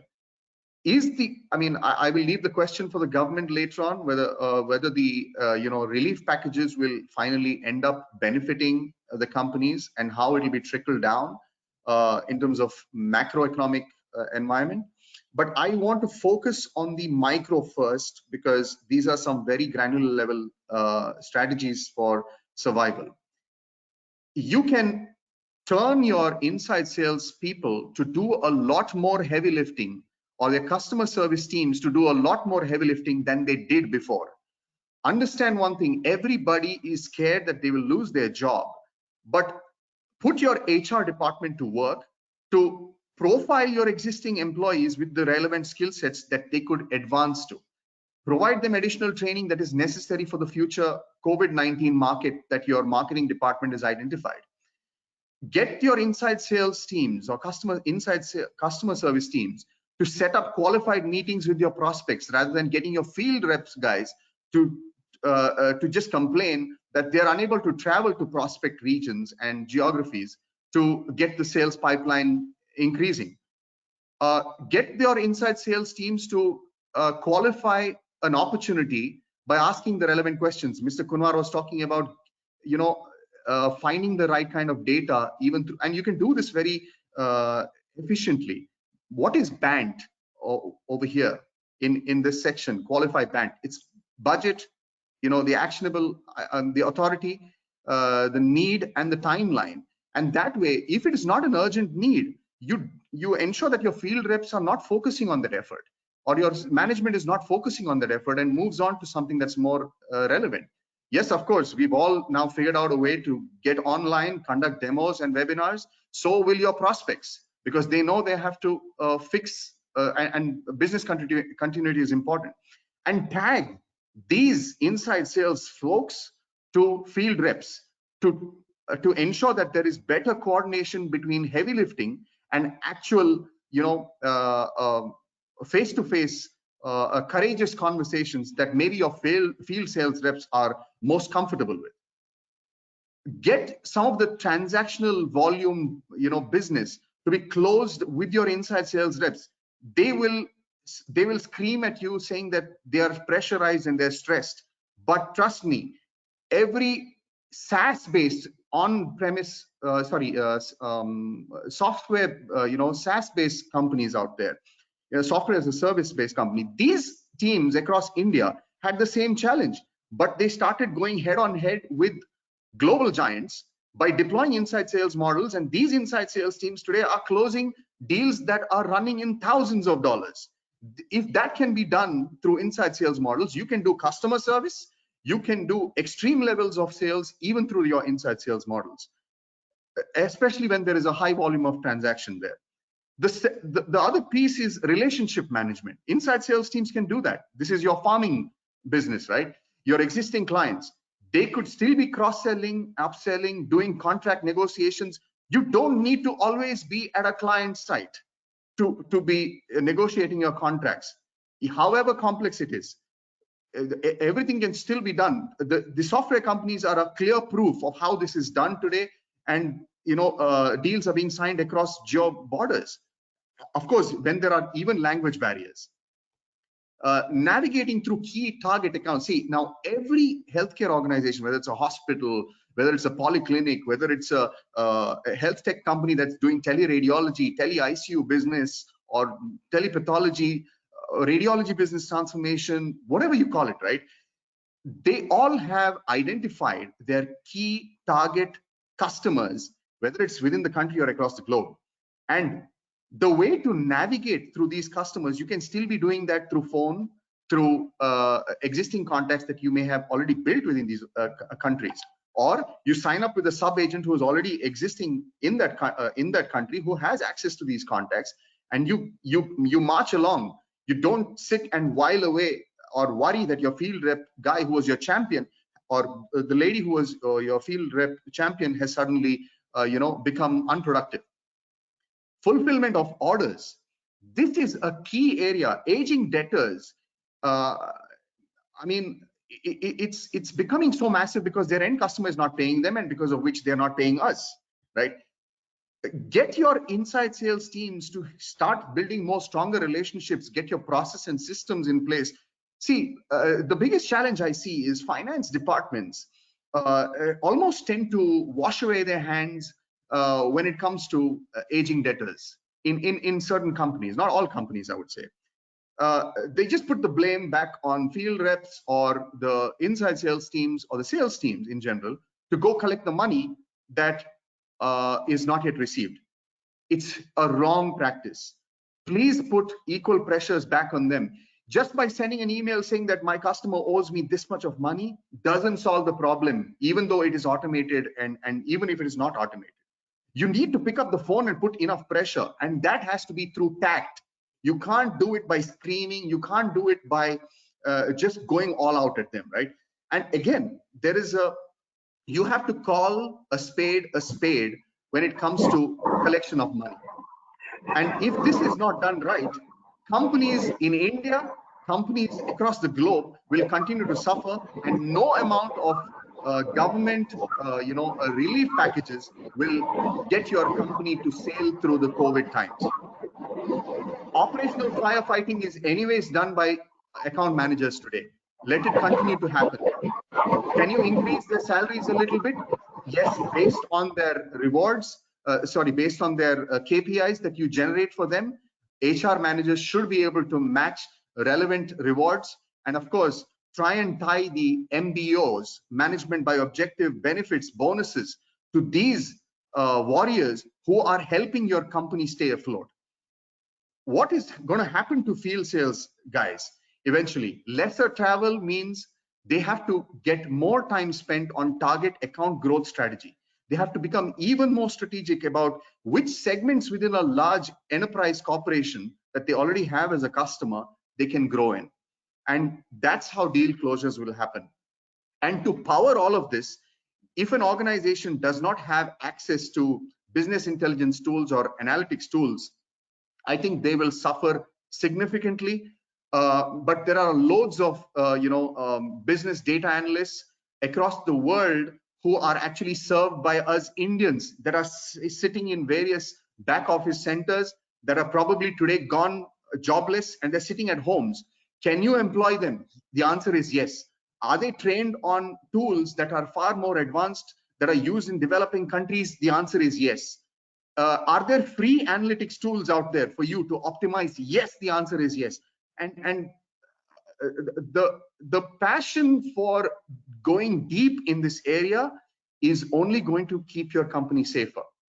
I think if there are any questions, I'm happy to take those and help you. Yeah, thank you, Mr. Johnson, for in fact detailed discussion, detailed presentation. In fact, so anybody's Mr. Chandra and Mr. Kanwar, you want to add, because we know that business is going to be more challenging. Even you sign the contract, there is no guarantees that you will get the payment as per the schedule, and it is going to be happen local and international level, because the biggest challenge what I feel is the cash flow.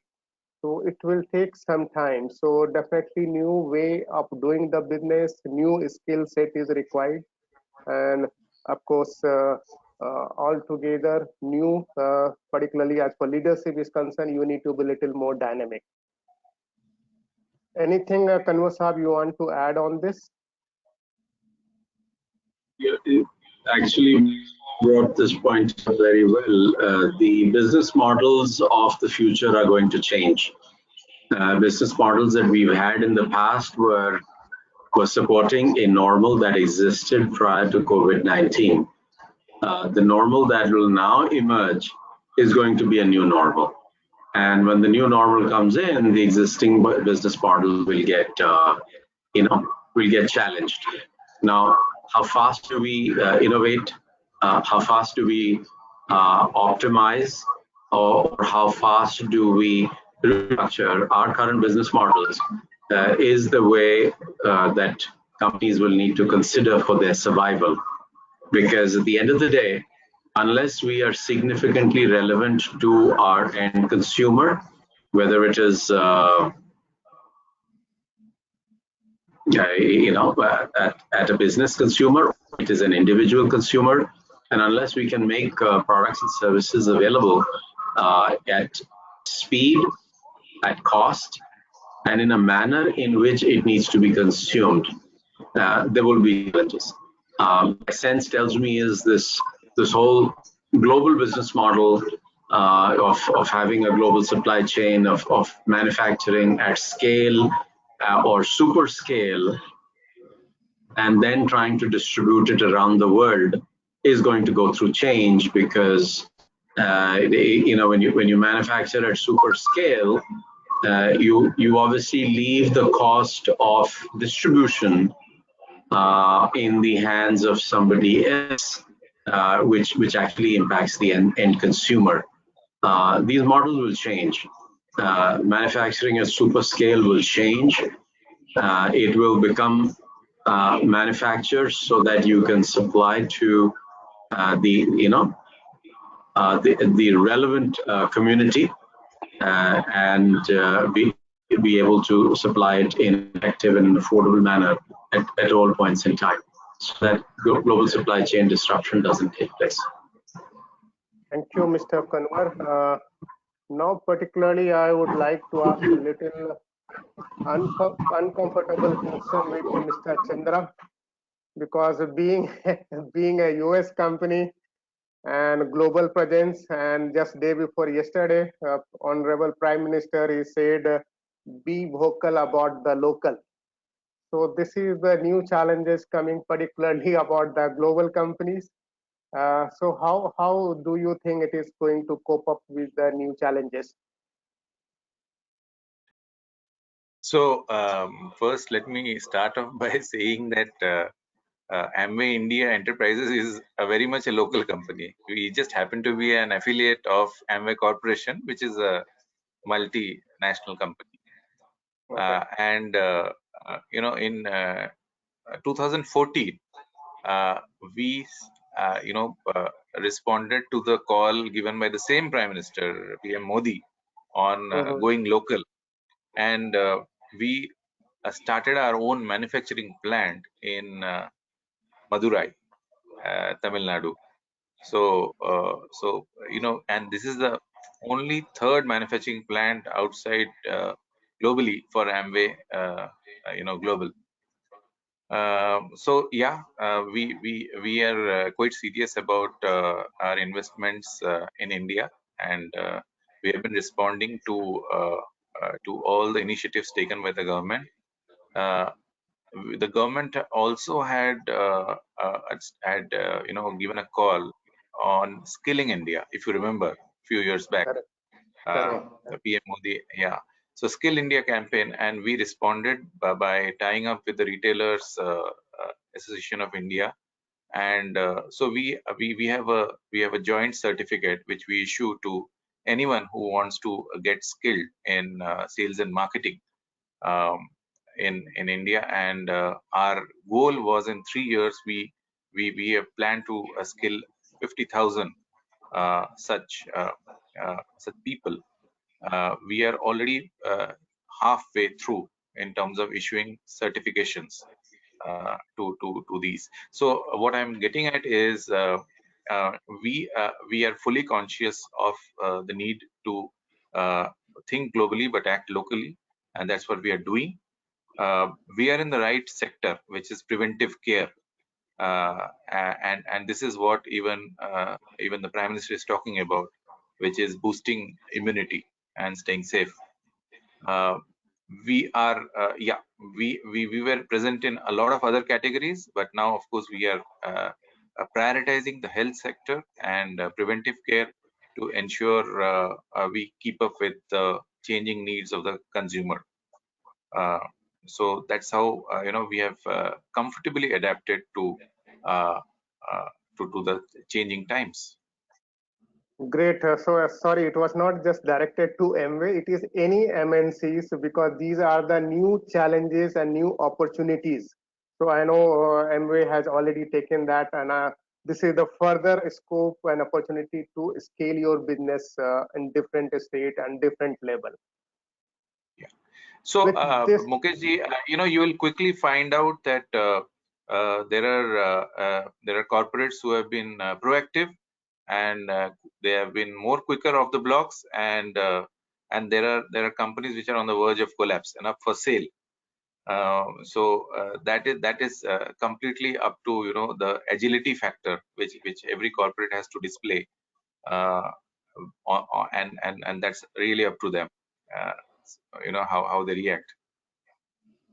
Yeah, actually, yeah, you need to adapt and act as for the new normal. So that is the new mantra, in fact. So whosoever able to flexible, agility, and change their priorities, I think they will flourish in the coming days. With this, I would like to request to Mr. Rohit to give presentation right to me, because one of our sponsor, OSL, has started on the same note, manufacturing advanced IR thermometer, which is very much crowded in the market. But how this is different than any other thermometer, that is one of the things I would like to bring it there. Just you can able to see the slide. Yeah. So you able to see the slide? Yes. Yeah. Okay. So so we know that so many thermometers are available, but how this OSL thermometer is different. So just example, this is a wall mounted and automatic. We have seen the markets are flooded with handheld thermometers.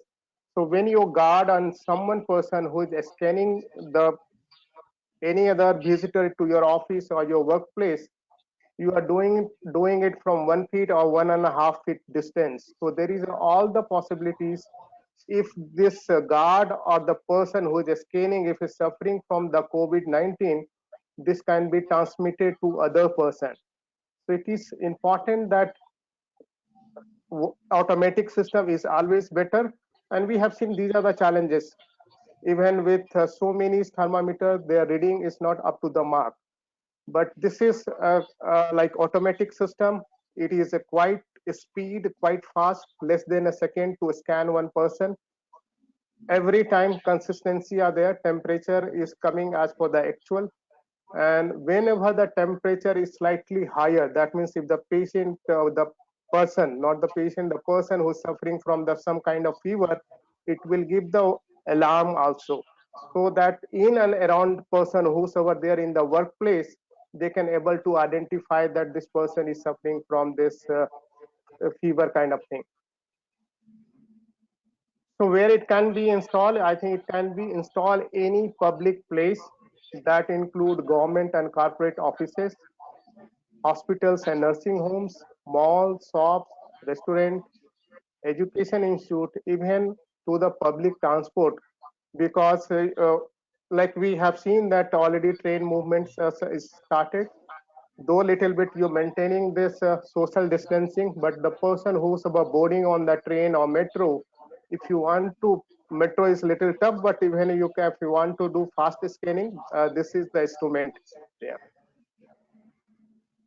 It is quite portable. If you want to do it on the wall mounted, you can do that. Otherwise, in the tripod also you can put it. So if it's something, camp is happening or some workshop is happening, you can carry one piece from one place to other place. These are some technical, I think not needed at this stage. So it's being manufactured in India in Greater Noida factories. OCEL is basically one of the largest manufacturer of LED display in the country. But because of this COVID-19 situation, they have started also manufacturing this stock. And in fact, they are launching from today onwards. So this is just brief presentation about advanced AR thermometer and how the company is changing the situation. So once again, I'll go back to Chandra Sahab.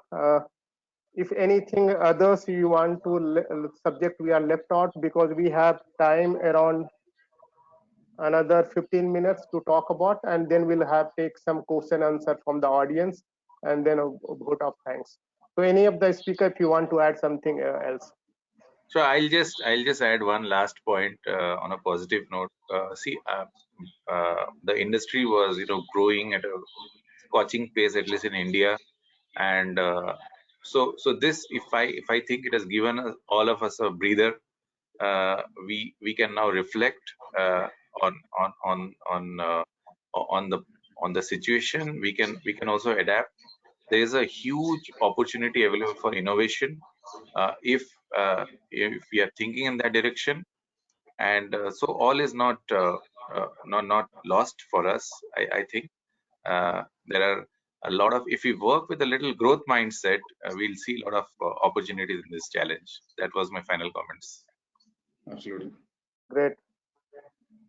So Bharatji, any question from the audience side, or when we are just talking, nobody else are there?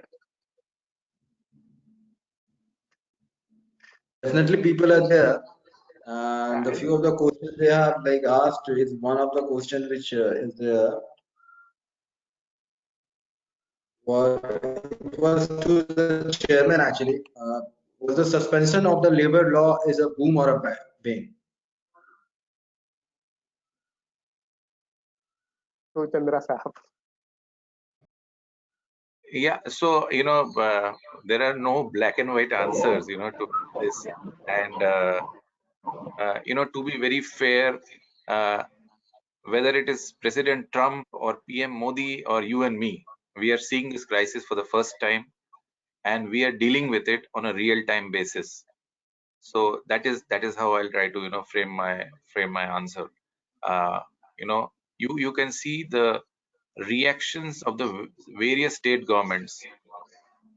You can criticize, but I would like to think that that nobody knows what is going to happen tomorrow, and everyone is trying to put their best foot forward in mitigating the crisis as they perceive it to be, and we should really cooperate and empathize.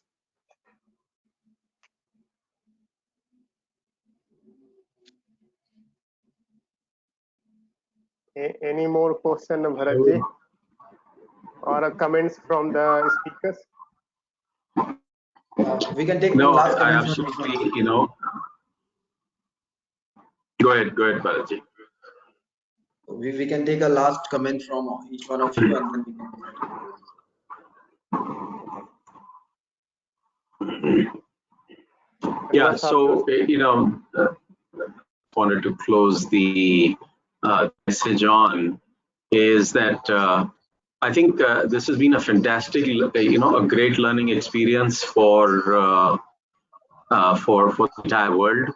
I hope that we learn from it and the new normal turns out to be better.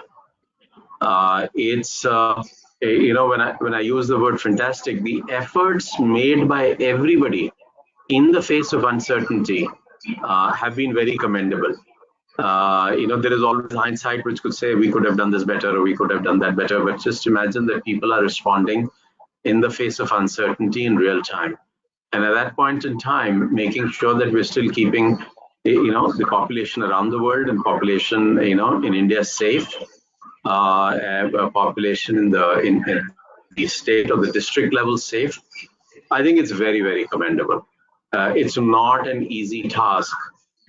However, having said that, we definitely need to take these learnings and make sure that we make ourselves into a better world. The better world needs to ensure that there is place for not only humans but also other beings that need to exist. We also need to create space for making sure that we don't infect ourselves with such high levels of pollution, for example, which is probably more detrimental and dangerous over a long period of time, and it's a silent killer than any of the treatments that are available to us for some of the other diseases. And therefore, focus on pollution, focus on making sure that we've got a community living which is self-sufficient. So if you go back to how the villagers used to live, there was a sense of community living, and the villages were self-sustained through what they grew and what they utilized. And that's a message for all of us as to how do you create self-sustaining civilizations rather than civilizations that are so highly dependent, and we don't allow space for other beings to exist. Maybe this is a learning for all of us, and this learning, if taken well, can definitely create a far better world for us going forward. We've got to also think, what are we leaving for the next generations that are coming up? A polluted, an environment that a society that doesn't care as much, or a society that cares a lot more, and has an enabling environment going forward. That's it from my side. If I may add further, going back to historic times when civilizations continued to face such kind of drastic changes in their living, their ecosystem, they've come out of it. Across the whole globe, different civilizations have done that. I remember my own time when I was actually still born in Kuwait, and then we were affected by the Kuwait War, the Gulf War. We evolved and we came to India. We grew from there, and we as a generation will learn to coexist with this pandemic. We will learn to evolve within our society, of course, with the economy that we have, come what may. And the same message goes out to organizations that are also struggling and need the hope. The same message goes out to employees who are currently in their jobs worried, or people that are in transition between different jobs, and those that are still trying to look for one. Be strategic about how you're going to go about this. You will evolve, and the chambers of commerce across the globe are always there to support you. Thank you so much for giving me the opportunity to share my bit. I think we had just left out a few minutes, so I'll give my final comments and then I'll over to Bharat. So I think all the speakers and chairman has contributed a lot, and we have noted on the feedback from the ministers and Honorable Principal Secretary Health of Jharkhand. Yes, we have seen many challenges, but we are seeing many new opportunities. I think going forward, the balanced growth, whether it is commercial or spiritual, that is very, very important. We need to respect the nature. We need to respect the other living creature. Then we can have only the peaceful and healthy life. So same times, it's not over, and many still people are trying to find out the solution. It will take couple of months or maybe couple of years. So we need to take care about ourselves first, our family, our society, our nation, by improving the immunity. I think one of the factors, maintaining the social distancing and all the recommendation which is provided by WHO and Government of India. And at last, I would like to thanks for the ASSOCHAM for organizing such a wonderful webinar, and hope our recommendation is going to be submitted to the concerned authorities. Thank you all the participants. Now over to Bharatji. Thank you, Mukeshji. Thank you very much. Thank you, Chakravarti Saab. Thank you, Mr. Jason. Thank you, Kunwar Saab. I would like to thank each one of you for taking time from your busy schedule and being with us. Since definitely the topic of the program is health support and supply of medicine and other essentials.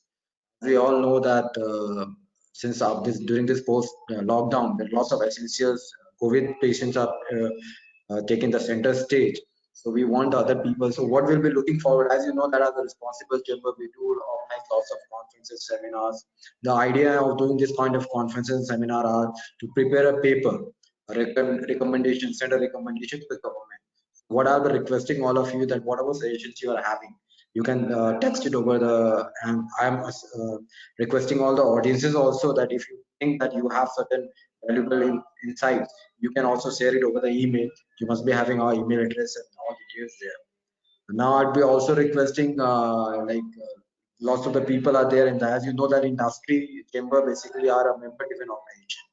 So the people who are our member, they drive the organization. So I'm looking forward to have few membership also from the people who have joined definitely, and the people who are going to join. So once again, I'd like to thank you, each one of you, for taking time from your busy schedule and being with us and gracing the occasion. My pleasure, sir. Thank you very much. Thank you. Thank you, sir. Thank you, Bharat. Thank you, sir. Thank you very much, and thank you to the ASSOCHAM headquarters for a seamless, I think, transmission of the webinar. So thank you. Thank you. I think back team Rohit ji and all other people at the Delhi headquarters. Thank you very much. Have a nice and safe day ahead. Thank you. Yeah. Thank Goodbye, you, Rohit ji. everyone. We conclude. Thank you.